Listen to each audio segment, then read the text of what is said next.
നമസ്കാരം മാന്യ പ്രേക്ഷകരെ, വലിയ സ്നേഹ നമസ്കാരം. നമ്മൾക്ക് എല്ലാവർക്കും അറിയാം, നിലമ്പൂരിൽ ഒരു അംഗം കുറിച്ചിട്ട് അതിന്റെ ആ തിരഞ്ഞെടുപ്പ് പ്രവർത്തനങ്ങളിലാണ് എല്ലാവരും. ജയസൂര്യൻ സാർ മറ്റൊട്ടേറെ ചുമതലകളുമായിട്ട് കേരളത്തിൽ അങ്ങോളം ഇങ്ങോളം, ഇന്ത്യയിൽ അങ്ങോളം ഇങ്ങോളം ഒക്കെ പോയിക്കൊണ്ടിരിക്കുന്ന അവസ്ഥയിലാണ്. എന്നിരുന്നാലും ഈ ഒരു സമയത്ത്, ഉച്ചയാവുന്നതിന് മുൻപ് തന്നെ വളരെ ഗുരുതരമായിട്ടുള്ള ഒരുപാട് വിഷയങ്ങൾ വന്നുകൊണ്ടിരിക്കുന്ന ഈ സമയത്ത് കൃത്യമായിട്ടും ജനങ്ങളിലേക്ക് ഉറക്കെ ഉറക്കെ വിളിച്ചു പറയേണ്ട രണ്ട് വിഷയങ്ങളാണ് നമ്മൾ ഈ ചർച്ചയ്ക്ക് എടുത്തിരിക്കുന്നത്. നമ്മളോട് സംസാരിക്കാൻ എത്തിയിട്ടുള്ള അഡ്വക്കേറ്റ് ജയസൂര്യൻ സാർ, നമ്മുടെ ചാനലിലേക്ക് സ്വാഗതം സാർ. സാർ, നമ്മൾ കണ്ടു ഏകദേശം 2 ദിവസം മുൻപ് ഷഹീദ് അഫ്രീദി എന്ന് പറയുന്ന പാകിസ്ഥാൻ ക്രിക്കറ്റ് കളിക്കാരനായിരുന്ന അയാൾ ഭാരതത്തിന്റെ സിന്ദൂർ എന്ന് പറയുന്ന പാകിസ്ഥാനെതിരെയുള്ള ആ ആക്രമണത്തിന്റെ ആ വിജയത്തിൽ നമ്മുടെ ഭാരതത്തിനെതിരെയൊക്കെ പാകിസ്ഥാനിൽ കാട്ടിക്കൂട്ടിയ ഒരുപാട് തീവ്രവാദിയാണോ ഇയാൾ, അതല്ലെങ്കിൽ ISI ഏജന്റ് ആണോ, ISIയുടെ കൊടും തീവ്രവാദിയാണോ എന്ന കാര്യം സംശയിക്കുന്ന രീതിയിലൊക്കെ അവിടെ വിജയാഘോഷം അവർ സംഘടിപ്പിക്കുന്നത് അതിന് നേതൃത്വം നൽകിയ അഫ്രീദിയൊക്കെ കണ്ടു. ഈ അഫ്രീദിക്ക് മലയാളികളായിട്ടുള്ള പ്രവാസികൾ ദുബായിൽ സ്വീകരണം നൽകിയ ഒരു വാർത്ത നമ്മൾ കണ്ടു. അതേപോലെ തന്നെ ഇപ്പൊ കഴിഞ്ഞ ദിവസം നമ്മൾ കണ്ടു, ഇന്ത്യയുടെ ഭാരതത്തിന്റെ കമ്പനികളെ ബഹിഷ്കരിക്കുക എന്നുള്ളത്, അതും ഹമാസ് ഭീകരന്മാർക്ക് വേണ്ടിയിട്ട് നടക്കുക, അതിനുവേണ്ടി ടാറ്റ എന്ന് പറയുന്ന ഭാരതത്തിന്റെ ഇന്നത്തെ നട്ടെല്ലായിട്ടുള്ള ഭാരതത്തിന്റെ സാമ്പത്തിക ആ ഒരു വ്യവസ്ഥയിൽ 3-4 സ്ഥാനത്തേക്ക് എത്തി നിൽക്കുന്ന ഈ അവസ്ഥയിൽ ഭാരതത്തെ സഹായിക്കുന്ന ടാറ്റ എന്ന് പറയുന്ന ഭാരതത്തിന്റെ ഉൽപ്പന്നം ആ കമ്പനിക്കെതിരേക്ക് ഉപരോധം ഏർപ്പെടുത്തുന്ന രീതിയിലേക്ക് മാറുക. എവിടേക്കാണ് സാർ ഈ മലയാളികൾ ചെന്നെത്തുന്നത്? എല്ലാത്തിനും മതേതരത്വം അതല്ലെങ്കിൽ മാനുഷികത എന്നൊക്കെ പറഞ്ഞുകൊണ്ട് അവർ കാട്ടിക്കൂട്ടുന്ന കോപ്രായങ്ങൾ എവിടെ വരെ എത്തി സാർ? എങ്ങനെയാണ് സാർ ഇതിനെ നോക്കിക്കാണുന്നത്? മുഴുവൻ മലയാളികൾക്കും അപമാനകരമായിട്ടുള്ള നിലപാടുകളിലേക്ക് പ്രവാസി മലയാളികളിൽ ഒരു വിഭാഗം മാറുന്നു എന്നുള്ളത് അതീവ ഗൗരവത്തോടെ കണക്കിലെടുക്കേണ്ട വിഷയമാണ്. ഇപ്പോൾ അഫ്രീദിയുടെ കാര്യത്തിൽ ആ തീരുമാനമെടുത്ത അലുമിനി, അതായത് ക്യൂബ എന്ന് പറയുന്ന സംഘടന, ആ സംഘടന ആരാണ് നടത്തുന്നതെന്നും ആ ക്യൂബ എന്ന് പറയുന്ന സംഘടനയ്ക്ക് ആരാണ് ഫണ്ട് കൊടുക്കുന്നതെന്നും അതിലെ പ്രധാനപ്പെട്ട പ്രവർത്തകരാരാണ് എന്നും അവരുടെയൊക്കെ വീടും അതുപോലെയുള്ള ആസ്തികളും അടക്കമുള്ള കാര്യങ്ങൾ ഇപ്പോൾ നമ്മുടെ രഹസ്യാന്വേഷണ വിഭാഗങ്ങൾ നിരീക്ഷിക്കാൻ തുടങ്ങിയിട്ടുണ്ട് എന്ന് കേൾക്കുന്നു.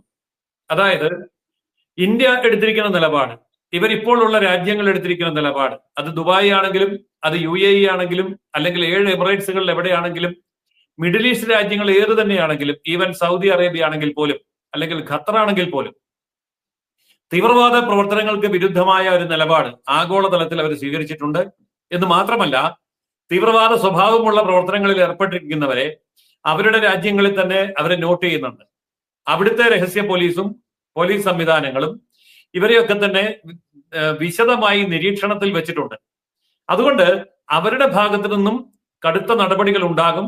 കാരണം അന്താരാഷ്ട്ര തലത്തിൽ ഭീകരവാദ പ്രവർത്തനങ്ങൾക്കെതിരായി ഇന്ത്യ എന്ന രാജ്യം, ഈ പറയുന്ന മിഡിൽ ഈസ്റ്റ് രാജ്യങ്ങൾ, അത് സൗദി അടക്കം UAE അടക്കം എല്ലാ രാജ്യങ്ങളുമായിട്ടും നല്ല രീതിയിലുള്ള ബന്ധം പുലർത്തുന്നുണ്ട്.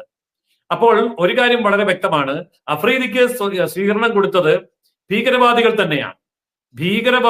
തന്നെയാണ് സ്വീകരണം കൊടുത്തത്. അത് മലയാളിയായി പോയി എന്നുള്ളത് കൊണ്ട് നമുക്ക് നാണക്കേടാണ്. എങ്കിൽ പോലും നമുക്ക് അവരെ സംരക്ഷിക്കേണ്ട യാതൊരു ചുമതലയുമില്ല. അതുകൊണ്ട് എന്റെ അഭിപ്രായം, ഇന്ത്യയിലുള്ള, പ്രത്യേകിച്ച് കേരളത്തിലുള്ള അവരുടെ മുഴുവൻ സ്വത്തുക്കളും കണ്ടുകെട്ടുകയും അവർക്കെതിരെ ക്രിമിനൽ കുറ്റം എടുക്കുകയും അവരുടെ പാസ്പോർട്ട് റദ്ദാക്കുകയും നിയമപരമായി അവരിപ്പോൾ അവിടെ താമസിച്ചുകൊണ്ടോ അല്ലെങ്കിൽ പ്രവൃത്തി ചെയ്തുകൊണ്ടോ ഇരിക്കുന്ന എല്ലാ സ്ഥാപനങ്ങളിൽ നിന്നും അവരെ പുറത്താക്കുകയും വേണം.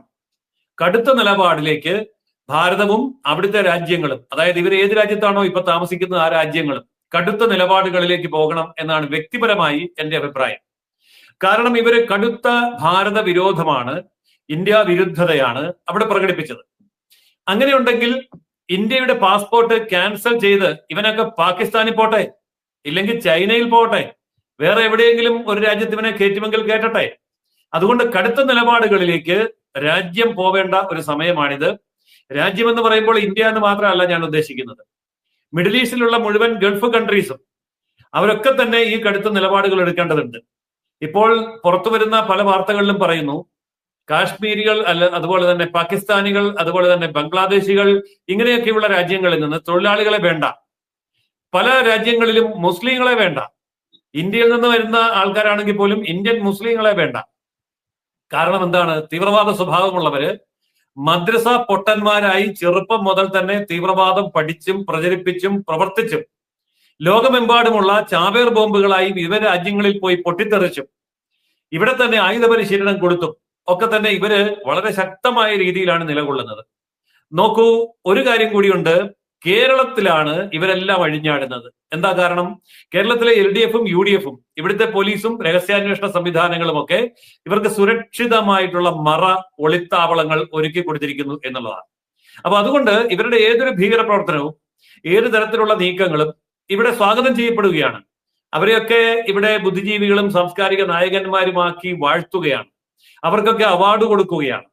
അവരെ നമ്മുടെ ജനത ഒരുതരം മാനസിക അടിമത്തത്തിലേക്ക് പോകുന്ന വിധത്തിൽ ഇവിടുത്തെ മാധ്യമങ്ങളും സർക്കാരും ചേർന്ന് അവരെ ആ തരത്തിൽ അണിയിച്ചൊരുക്കി സംരക്ഷിച്ച് വളരെ മഹാന്മാരായി അവതരിപ്പിക്കുകയാണ്. പക്ഷെ ഇത് രാജ്യസുരക്ഷയ്ക്ക് അങ്ങേയറ്റം ഭീഷണിയാണ് എന്നുള്ളത് കൊണ്ട് രാജ്യം ഇവരെ, ഈ കുറ്റവാളികളെ വെറുതെ വിടും എന്ന് ഞാൻ കരുതുന്നില്ല. അതുകൊണ്ട് അതികഠിനമായിട്ടുള്ള നിലപാടുകളിലേക്ക് ഇത്തരം നിലപാടുള്ള ആൾക്കാരെ രാജ്യങ്ങൾ നിരീക്ഷിക്കണം എന്നാണ് എന്റെ അഭിപ്രായം. സാർ, മറ്റൊന്ന് കൂട്ടിച്ചേർത്ത് പറയേണ്ടത്, ഇപ്പോ ചാനലുകളിലൊക്കെ കാണുന്ന ഒരു ക്യാപ്സൂൾ വിതരണം നമ്മൾ എല്ലാ വിഷയത്തിലും കാണാറുണ്ട്. പ്രത്യേകിച്ച് രാജ്യദ്രോഹികളായിട്ടുള്ള മുസ്ലിം വിഭാഗം ചെയ്തു കൂട്ടുന്ന എന്തെങ്കിലും കണ്ടിട്ടുണ്ടെങ്കിൽ അതിന് കൃത്യമായിട്ടും ക്യാപ്സൂളുകൾ വാരി വിതറാറുണ്ട് ചാനലുകളിലൂടെ. അത്തരത്തിലുള്ള ഒരു ക്യാപ്സൂളാണ് ഇതിനെ ക്രിക്കറ്റ് കളിയായി കണ്ടുകൂടെ എന്ന് ചോദ്യമുള്ള പല രീതിയിലുള്ള ചാനൽ ചർച്ചയിലും നമ്മൾ കണ്ടു. അതിനെ കൂടി കൂട്ടിച്ചേർത്തുകൊണ്ട് ഈ വിഷയം പറയുകയാണെങ്കിൽ എങ്ങനെയായിരിക്കും സാർ? ഇത് കളിയല്ല, ഇത് കാര്യം തന്നെയാണ്.